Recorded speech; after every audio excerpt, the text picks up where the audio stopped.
Here we discuss about the anatomy of radius. So this is the radius bone. It is located in the forearm and it is homologous to the tibia, which is lying in the leg. So this is the radius bone. It is a long bone. It is bearing the upper end, the shaft and the lower end. The upper end possesses the rounded head-like structure. So this is the head of the radius, and this upper end here, it is covered with the articular cartilage. Here it articulates with the capitulum of the humerus. Then below the head we have this constricted area. This is known as neck of the radius. Then this tuberosity is known as radial tuberosity. So at the upper end we have this head, neck and the radial tuberosity. Then we come to the shaft. This is the shaft. Here we have three borders of this bone. The three borders are, this is the anterior border. Here it is going towards the radial tuberosity. So this is the anterior border starting from the styloid process. This is the anterior border and then it is reaching up to the radial tuberosity. Here it is known as anterior oblique line. So this much portion is known as anterior oblique line. Then we have the interosseous border. This sharpest border is known as interosseous border of this bone. So this is also known as medial border, and it's the line on the medial aspect. Then we have the posterior border. It is just the mirror image of the anterior border and it is prominent on the posterior aspect only in the middle 1/3.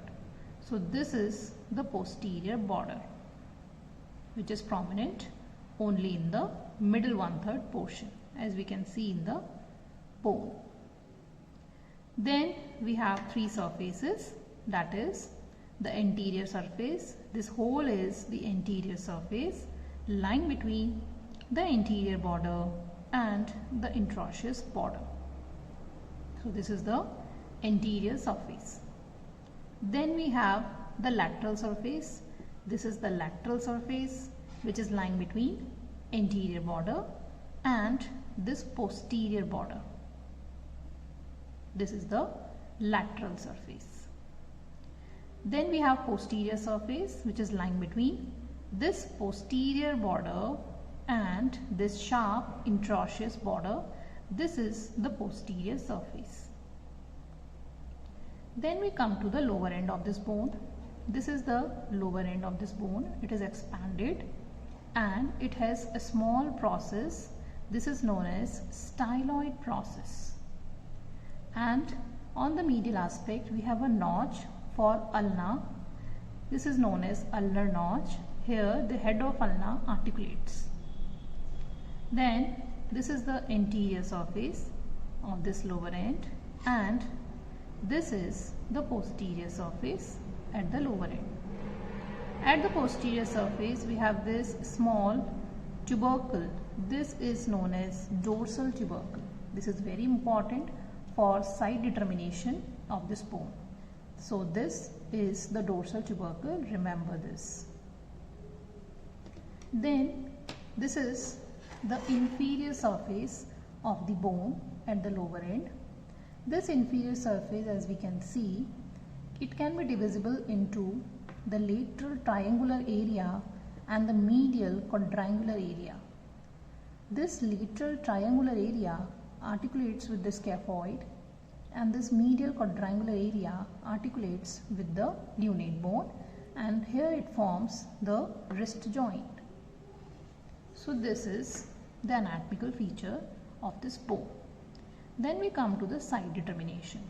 For site determination we keep this bone in the anatomical position in which the upper end, that is the head, neck, radial tuberosity, they are lying at the upper aspect, and the lower end, that is the styloid process, ulnar notch, they are lying below.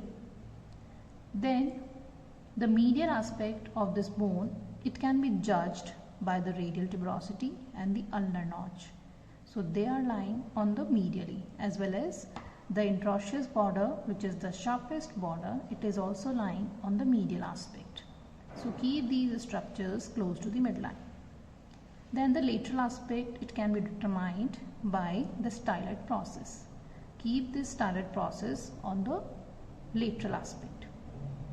Then the anterior and the posterior aspect of this bone, it can be determined by the dorsal tubercle. So keep the dorsal tubercle on the posterior side, that is towards you. So this is the radius bone of left side. It can be compared with the radius bone of the right side like this. This is the radius of right side. Here we can compare the head above styloid process lying laterally and downwards. Then the dorsal tubercle is lying on the posterior aspect. So keep the dorsal tubercle towards you, that is on the posterior aspect, and put this bone in your body like this. This can easily determine the site of this bone. Thank you.